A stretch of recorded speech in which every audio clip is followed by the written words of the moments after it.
Naruto universe के broken heroes में से एक इताची की तरह एक और ऐसा शिनोबी जिसकी पावर्स उसके मरने के बाद भी कोनाहा विलेज को प्रोटेक्ट करती रही। आज हम बात करेंगे कोनाहा या हिडन लीफ विलेज के उचीहा क्लैन के एक ऐसे शिनोबी की जिसका केके गेंकाई मांगेक्यो शारिंगान इताची उचीहा के मांगेक्यो शारिंगान से भी पावरफुल था, क्योंकि इन्फिनिट सुकोयामी जो कि पूरी दुनिया को गेंजुत्सु में डाल सकता है, जिसे कागुया अपने रिने शारिंगन से कंट्रोल करती थी। उसके बाद शिसुई के कोतो अमात्सुकामी की पावर को दूसरे नंबर पर माना गया है। ऐसा शिनोबी जिसने केवल 7 साल की एज में ही अपने मांगेक्यो शारिंगान को अनलॉक कर लिया था, और वह केवल 11 साल की एज में जोनिन बन गया, जो ककाशी और ग्रेट सानिन यहां तक कि 4th हुकागे भी नहीं कर पाए। अंत तक वह अपने स्क्वाड का लीडर और एक आनबू मेंबर बन चुका था। हम बात कर रहे हैं उचीहा क्लैन के एक ग्रेड शिनोबी शिसुई उचीहा की, जिसे यिन रिलीज के साथ नेचर ट्रांसफॉर्मेशंस के फायर, विंड और लाइटनिंग स्टाइल तीनों में महारत हासिल थी, जिसका खौफ पूरे 5 ग्रेट नेशंस में इस कदर था कि अपने निंजा को मरने से बचाने के लिए विलेज लीडर्स अपने निंजा को ऑर्डर देते थे कि अगर तुम्हारे सामने शिशुई उचीहा आ जाए तो लड़ने की बजाय वहां से पीछे हट जाना, जिसे 5 ग्रेट नेशंस में शिशुई द बॉडी फ्लिकर या शिशुई द टेलीपोर्टर के नाम से जाना जाता था। क्योंकि बॉडी फ्लिकर टेक्निक को शिसुई ने इस हद तक मास्टर कर लिया था कि फाइट के टाइम उसकी एग्जैक्ट लोकेशन का पता सेंसरी टाइप निंजा भी नहीं लगा पाते थे। 4th हुकागे के बाद शिसुई ही एकमात्र ऐसा सिनोबी था जिसे देखते ही वहां से भाग जाने का ऑर्डर दिया जाता था। शिसुई उचीहा कागामी उचीहा का डिसेंडेंट था। कागामी 3rd हुकागे और डांजो तीनों फ्रेंड्स थे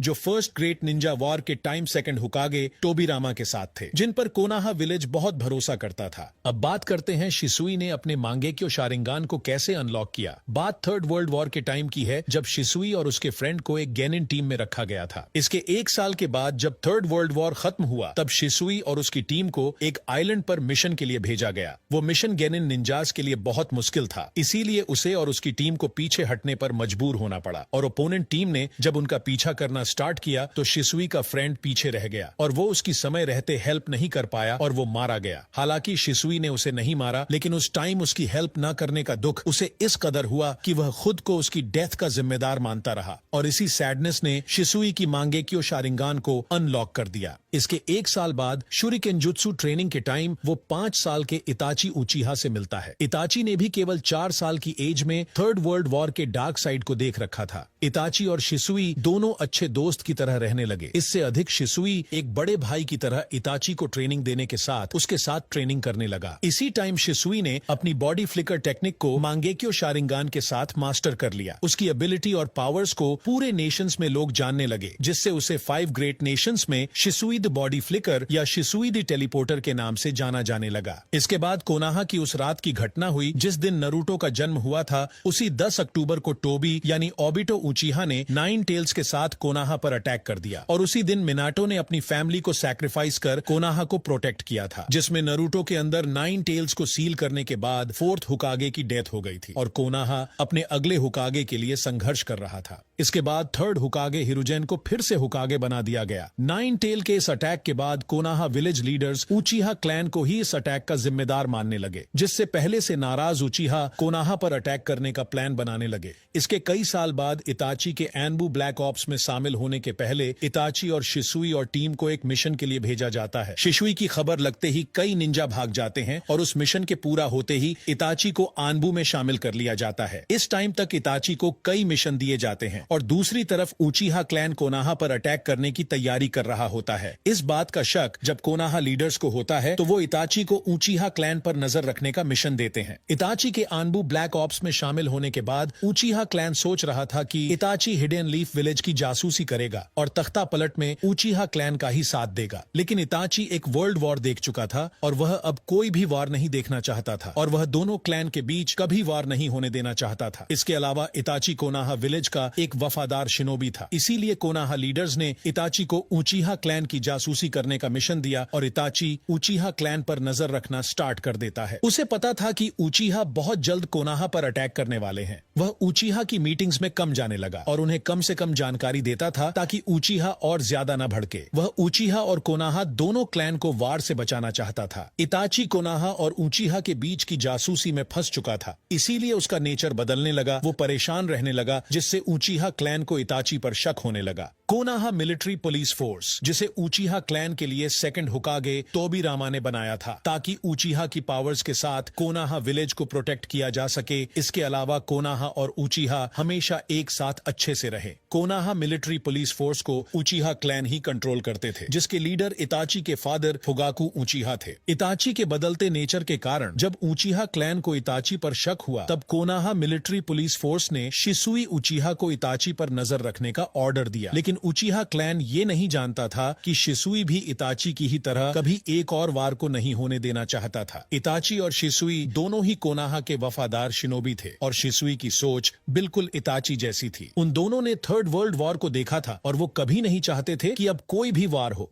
इसीलिए शिसुई थर्ड हुकागे के पास जाता है और क्योंकि शिसुई कागामी ऊचीहा का डिसेंडेंट था, थर्ड हुकागे को शिसुई पर पूरा भरोसा था और उन्होंने उसे अपने ही विलेज और इताची पर निगरानी करने और अपने प्लान पर काम करने की परमिशन दे दी। शिसुई इस बात से हैरान था कि उसका अपना ऊचीहा क्लैन कोनाहा पर अटैक कर उस पर कंट्रोल करना चाहता था। और जिस दिन ऊचीहा क्लैन कोनाहा पर अटैक करने के लिए सभी ऊचीहा को एक मीटिंग में वोटिंग के लिए बुलाना था और उसके बाद ही उनके प्लान को अंजाम दिया जाना था, उसके ठीक एक दिन पहले शिसुई इताची को रात में एक सीक्रेट मीटिंग के लिए बुलाता है। शिसुई इताची को सब बताता है कि क्लैन को इताची पर शक है कि वो ऊचीहा क्लैन को धोखा दे रहा है और उसे क्लैन की तरफ से इताची पर जासूसी करने का मिशन दिया गया है। वह बताता है कि ये ऑर्डर तुम्हारे फादर की तरफ से नहीं बल्कि ऊचीहा क्लैन की ओर से दिया गया है। शिसुई इताची को बताता है कि ऊचीहा अपनी अगली मीटिंग में ही कोनाहा पर अटैक करने के लिए वोटिंग करने वाले हैं और उन्हें अच्छे से पता है कि सभी ऊचीहा इस पर तैयार हो जाएंगे, इसीलिए उसे ये रोकना होगा। इसके बाद शिसुई इस वार को रोकने का अपना प्लान इताची के सामने रखता है। शिसुई के प्लान के बारे में जानने से पहले कोतो अमात्सुकामी के बारे में जानना होगा। शिसुई के कोतो अमात्सुकामी के पावर का अंदाजा आप इस बात से लगा सकते हैं कि गॉड ऑफ गेंजुत्सु इताची ने खुद बोला था कि ये मेरे गेंजुत्सु से भी पावरफुल है। शिसुई अपने कोतो अमात्सुकामी से किसी भी इंसान के माइंड को इस कदर तक मैनिपुलेट कर पाता था कि सामने वाले को कभी पता नहीं चलता था कि वो उसके गेंजुत्सु में है और जिस तरह शिसुई चाहता वो उनसे करवा सकता था। सामने वाले को हमेशा यही लगता रहेगा कि वो उसके अपने विचार हैं और वो अपनी मर्जी से कर रहा है। मतलब अगर शिसुई चाहे तो किसी के मन में सुसाइड करने का प्लान भी करवा सकता है। उसे पता नहीं चलेगा कि वो गेंजुत्सु में है, उसे यही लगेगा कि वो खुद ही मरना चाहता है। कोतो अमात्सुकामी इतना पावरफुल है कि इताची के मरने के बाद जब उसे काबूटो ने रीइंकार्नेट किया तब शिसुई के गेंजुत्सु ने उसे काबूटो के कंट्रोल से बाहर निकाल दिया, जबकि फॉर्मर बॉन्ड को एक कंप्लीट जुत्सु माना जाता था जिससे कुछ पावरफुल हाशिरामा और मदारा ऊचीहा जैसे ग्रेट शिनोबी ही खुद से बाहर निकल सकते थे। शिसुई उस रात इताची के साथ सीक्रेट मीटिंग में अपना प्लान इताची को बताता है कि वह अपने मंगेक्यो शारिंगान की एबिलिटी कोतो अमात्सुकामी का यूज ऊचीहा कबीले के लीडर यानी इताची के फादर फुगाकू ऊचीहा पर उसी मीटिंग में करेगा जो ऊचीहा क्लैन में होने वाली है, ताकि उनका मन बदल जाए और वो कोनाहा पर अटैक करने वाले वोटिंग के प्लान में इसका विरोध करें। और क्योंकि वो ऊचीहा के लीडर हैं, इसीलिए अंत में उनकी बात सब मान जाएंगे और ऊचीहा अपने प्लान से पीछे हट जाएंगे और ये वार नहीं होगी। शिसुई इताची से बोलता है कि वो सब ऊचीहा जो हमेशा वार के लिए आगे रहते हैं, मेरे कोतो अमात्सुकामी के यूज करने के बाद जब फुगाकू का मन अचानक बदलेगा और वो अटैक का विरोध करेंगे तो बाकी सभी ऊचीहा इताची पर दोष लगाएंगे कि इताची के कारण उनका मन बदल गया है। शिसुई इताची से बोलता है कि मीटिंग वाले दिन वो वहां ना रहे। इताची शिसुई के इस प्लान पर अग्री हो जाता है और उनका प्लान तैयार होता है कि ऊचीहा क्लैन की मीटिंग में शिसुई कोतो अमात्सुकामी का यूज फुगाकू पर करेगा और प्लान सक्सेस होने के बाद दोनों एक रिवर पर मिलने का फैसला करते हैं। इसके बाद रात को प्लान के तहत इताची अपनी फैमिली को बताता है कि वो कल की मीटिंग में नहीं आ पाएगा। अब ऊचीहा क्लैन की मीटिंग से पहले शिसुई फुगाकू पर कोतो अमात्सुकामी यूज करने का प्लान बना लेता है, लेकिन इसके पहले कि शिसुई ऊचीहा उस मीटिंग में जा पाता, उसे डांजो के सामने बुला लिया जाता है। डांजो शिसुई से बोलता है कि मुझे तुम्हारे प्लान के बारे में पहले से ही पता है, लेकिन फुगाकू का मन बदलने से भले ही कुछ समय के लिए वार रुक जाए, लेकिन वहाँ बहुत से ऊचीहा हैं जो जल्द ही फिर से अटैक का प्लान करेंगे।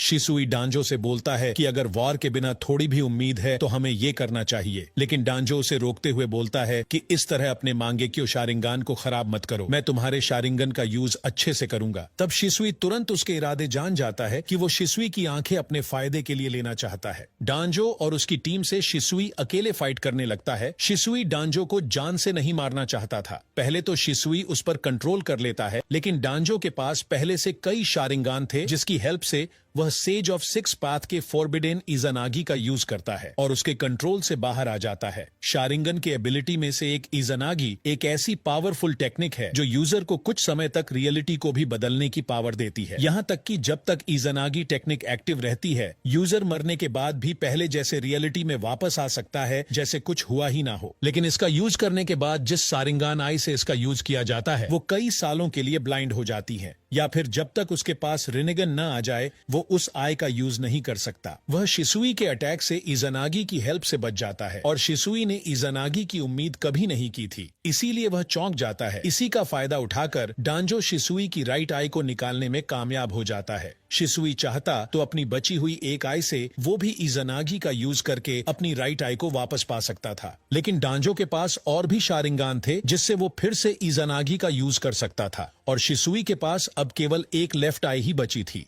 इसीलिए शिसुई को डर था कि अगर उसका प्लान फेल हुआ तो इजानागी के यूज से लेफ्ट आई भी नहीं रहेगी, जो अभी क्लैन को बचाने के लिए बहुत जरूरी है। इसीलिए जब डांजो और उसकी टीम ने शिसुई की दूसरी आंख को लेने के लिए उसे घेर लिया तो शिसुई उन्हें वहां से चकमा देकर भाग जाता है। इताची शिसुई का वहीं वेट कर रहा होता है जहां उन्होंने पिछली बार बातें की थीं। इताची हैरान हो जाता है कि शिसुई उचिहा क्लैन की मीटिंग से पहले ही वहां आ गया है। शिसुई इताची को सब बताता है कि डांजो की वजह से कोतोअमात सुकामी का यूज फुगाकू पर नहीं कर पाया और उसका प्लान फेल हो चुका है। अब उचिहा और कोनाहा के बीच वार होना तय है। शिसुई इताची को बोलता है कि अब तुम ही आखिरी उम्मीद हो। वह अपनी लेफ्ट आई को निकालने के बाद एक क्रो में डालकर इताची को दे देता है ताकि वो विलेज को बचाने के काम आए और कभी डांजो जैसे गलत हाथों में न पड़े। इसके अलावा शिसुई चाहता था कि उसकी मौत से इताची का मांगेक्यो शारिंगान एक्टिव हो जाए। इताची समझ जाता है और वो शिसुई के पास अपने आंसू रोकते हुए जाने लगता है। वह इताची से बोलता है कि विलेज और उचिहा को प्रोटेक्ट करना। शिसुई इताची को बताता है कि उसे केवल इताची पर भरोसा है और उसकी एबिलिटी इस दुनिया को बदलने के लिए काफी है। वह इताची के मिलने से बहुत खुश है। इसके बाद वह उस रिवर में कूद जाता है और अपनी बॉडी को भी मिटा लेता है ताकि कोई इसका मिस यूज ना कर सके।